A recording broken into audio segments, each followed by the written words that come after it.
you're watching New Eden TV. எனக்கு அன்பான சகோதர சகோதரிக்கு ஆண்டவராக இயேசு கிறிஸ்து நாமத்தில் உங்கள் அனைவரும் வாழ்த்தி வரவேற்கிறேன். இன்றைக்கான தினவசனம் ரோமர் 12ஆம் அதிகாரம் 12ஆம் இறைவசனம். நம்பிக்கையிலே சந்தோஷமாக இருங்கள், உபத்திரவத்திலே பொறுமையாய் இருங்கள், ஜபத்திலே உறுதியாய் தரித்திருங்கள். கர்த்தருக்கு மகிமை உண்டாதாக. இன்றைக்கு இந்த தினவசனம் மூலியமாக ஆண்டவர் அவருக்குள்ளே ஐக்கியப்படுவதை குடும்பத்துக்குள்ளே கொண்டு வர வேண்டும் என்று சொல்கிறார். இன்றைக்கு எத்தனையோ சகோதர சகோதரிகள் அவர்கள் கடவுளுடைய விசுவாசத்தில் இருப்பார்கள், ஆனால் பிள்ளைகளோ வேறு எதையோ செய்து கொண்டு இருப்பார்கள். இப்படி இருக்கும்போது குடும்பத்திலே எப்படி ஒரு சமாதானம் இருக்கும், எப்படி ஒரு சந்தோஷம் இருக்கும்? இங்கே ஆண்டவர் கூறியிருக்கிற வார்த்தை நன்மையானதும் பிரியமானதும் பரிசுத்தமானதும் கடவுளுடைய விருப்பம் என்ன என்பதை நீங்கள் நிச்சயப்படுத்திக் கொள்ளுங்கள் என்று கடவுள் சொல்கிறார். அதாவது கடவுள் மேல் இருக்கும் விசுவாசம் பெற்றோரிடமிருந்து பிள்ளைகளுக்கு தானாகவே வந்துவிடாது. வளர வளர சில கேள்விகளை அவர்கள் கேட்பார்கள்.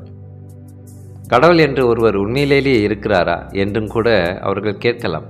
அப்படி கேட்கும்போது கடவுளோட வார்த்தை மூலியமாக அவர்களுக்கு நாம் பதில் தருவோமா? சிந்திக்கும் திறனை பயன்படுத்தி எல்லா விஷயங்களையும் நிச்சயப்படுத்தி கொள்ளுங்கள் என்று பைபிள் கூட சொல்கிறது.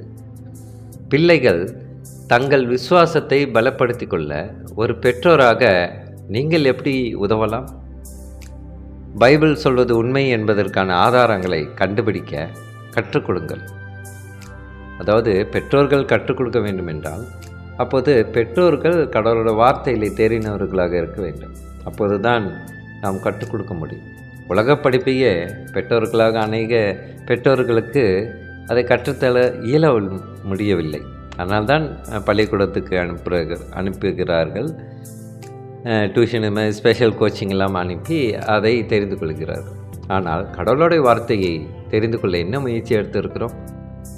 பிள்ளைகள் மனதில் கேள்விகள் வரும்போது பல கடவுளுடைய வார்த்தைகள் பதில் தருகின்றன.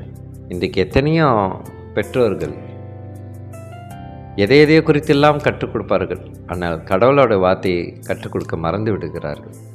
கிறிஸ்துவுக்குள் பிரியமானவர்களே, நாம் அப்படி இருக்கக்கூடாது. ஏனென்றால் நாம் கடவுளிடத்தில் நெருங்கி போனால்தான் பிள்ளைகளும் நெருங்கி வருவார்கள். நாம் ஒரு காரியத்தை செய்து கொண்டு இருக்கும்போது அப்புறம் பிள்ளைகள் மட்டும் எப்படி கடவுளுடைய விசுவாசத்துக்குள்ளே வர முடியும்? இன்றைக்கு இதை தான் ஆண்டவர் வெளிப்படுத்துகிறார். உன் பிள்ளைகளுக்கு என்னுடைய வார்த்தையை போதி என்று சொல்லுகிறார்.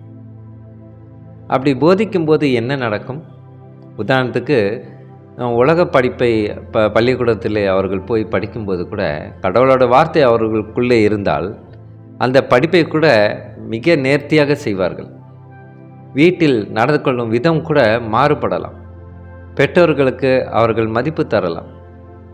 கடவுளோட வார்த்தை உள்ள இல்லாதனால தான் அநேக பிள்ளைகள் வீட்டுக்கு ரொம்ப அடங்காமல் இருக்கிறார்கள்.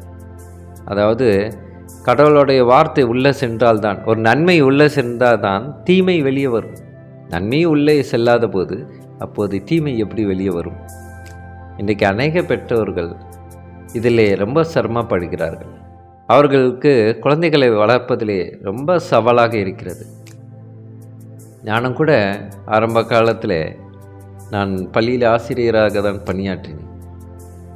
அப்போது அநேக பெற்றோர்கள் இப்படி தான் சொல்வார்கள், தன்னுடைய மகன் மகளை குறித்து மிகவும் கவலைப்படுவார்கள்.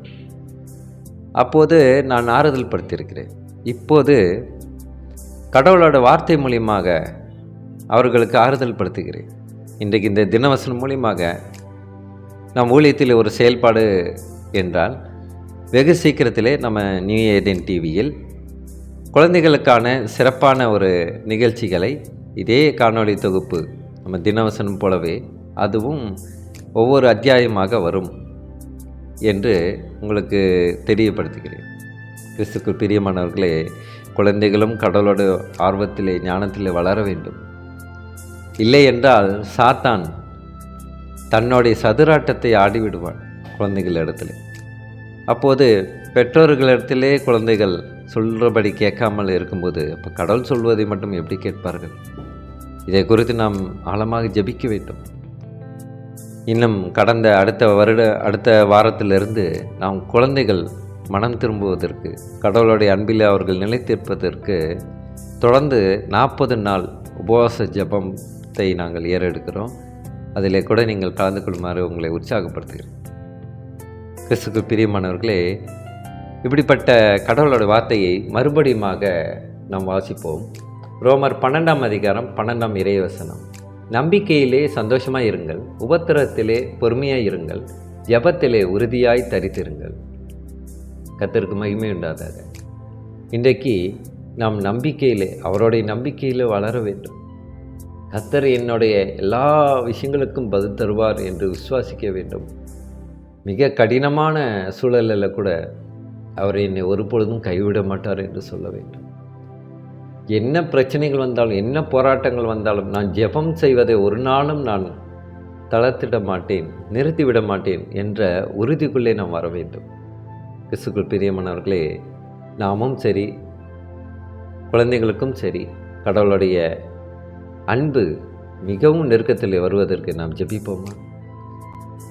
சோத்திரகத்தாவே துதிக்கிறோம் எங்கள் அன்பின் நேசரே. அப்பா, இந்த தினவசனம் மூலியமாக நீர் எங்களுக்கு வெளிப்படுத்துகிறீர் ஆண்டவரே. அப்பா, நாங்கள் உம்மிடத்தில் வருவது மட்டுமல்ல, எங்கள் பிள்ளைகளும் வர வேண்டும் என்று நீர் எதிர்பார்க்கிறீர் ஆண்டவரே. நன்றி அப்பா. அப்பா, எங்கள் அன்பு சகோதரிகளுடைய குழந்தைகளுக்காக நான் ஜெபிக்கின்ற கர்த்தாவே, அவர்கள் உங்கள் அன்பிலும் ஞானத்திலும் வளர தேவ கிருபை செய்யும் ஆண்டவரே. உம்முடைய ஜீவனுள்ள வார்த்தைகளை, நீர் செய்த காரியங்களை குறித்து, நன்மையான காரியங்கள் அனைத்தையும் குறித்து அவர்களும் சிந்திக்க விதமாக தேவ கிருபை செய்யும் ஆண்டவரே. அப்பா, இன்றைக்கு இந்த இணையதளமாக இருந்தாலும் சரி, இந்த தொழில்நுட்பம், இந்த மொபைலில் அடிமைப்பட்டு இருக்கும் அநேக குழந்தைகளுக்கான ஜெபிக்கின்ற கர்த்தாவே, அவர்கள் அதிலிருந்து மீண்டு வெளியே வர தேவ கிருபை செய்ய மாட்டார். சோத்து கர்த்தாவை துதிக்கிறோம், இயேசு மூலியமாக ஜெபிக்கின்றோம் நல்ல பிதாவை. ஆமென்.